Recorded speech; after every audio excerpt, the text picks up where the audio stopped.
Star hero Vijay Devarakonda డైరెక్టర్స్తో, అది కూడా top డైరెక్టర్స్తో సరిగ్గా ప్రాజెక్ట్స్ ఫిక్స్ చేయించుకోలేకపోతున్నాడు అన్నది ఫ్యాన్స్ దగ్గర నుంచి వస్తున్న కంప్లైంట్. సుకుమార్తో, కొరటాలతో మొన్న మధ్య కలిసిన సినిమా దాకా ఆ ప్రాజెక్ట్ వెళ్ళలేదు. ఇప్పుడు ఫ్యాన్స్ అందరూ ఫుల్గా ఎక్సైట్ అయ్యే న్యూస్తో మన ముందుకు వచ్చేసాడు విజయ్ దేవరకొండ.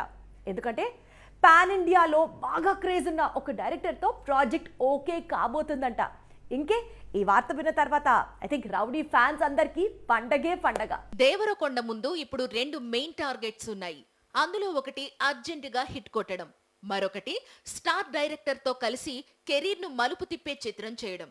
ఫ్యామిలీ స్టార్ తర్వాత ఇప్పుడు గౌతమ్ తిన్ననూరితో కలిసి మూవీ చేసేందుకు విజయ్ దేవరకొండ రెడీ అవుతున్నాడు.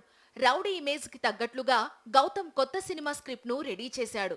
ఈ మూవీతో విజయ్ కంబ్యాక్ ఇవ్వడం ఖాయంగా కనిపిస్తోంది. ఒక్కసారి కంబ్యాక్ ఇస్తే మాత్రం స్టార్ డైరెక్టర్ తో సినిమా చేయాలనుకుంటున్నాడు దేవరకొండ. అందుకు తగ్గ ప్లానింగ్ జరుగుతోంది. ఇటీవలే KGF series director Prashanth Neel రౌడీని కలిసి వెళ్లాడని సమాచారం. కేజీఎఫ్, సలార్ లాంటి బ్లాక్ బస్టర్స్ డైరెక్టర్ విజయ్ ను ఎందుకు కలిసి ఉంటాడు? అతనితో డైరెక్ట్ గా ఒక మూవీ ప్లాన్ చేస్తున్నాడు, అందుకే కలిశాడని ఫిల్మ్ నగర్ వర్గాలు చెప్పుకొస్తున్నాయి. నిజానికి విజయ్ కెరీర్ లో స్టార్ డైరెక్టర్స్ తో వర్క్ చేసింది తక్కువ. ఒక్క పూరి జగన్నాథ్ తో మాత్రమే లైగర్ చేశాడు. భారీ అంచనాల మధ్య విడుదలైన ఈ చిత్రం దారుణంగా నిరాశపరిచింది. ఆ తరువాత ఇదే కాంబినేషన్ లో తెరకెక్కాల్సిన జనగణమనపై ఎఫెక్ట్ పడింది. ఇక సుకుమార్ అలాగే కొరటాలతో చిత్రాలు అనౌన్స్మెంట్ కు మాత్రమే పరిమితమయ్యాయి. మరి ప్రశాంత్ నీల్ తో మూవీ లాక్ అయితే మాత్రం రౌడీ ఫ్యాన్స్ కు పండగే.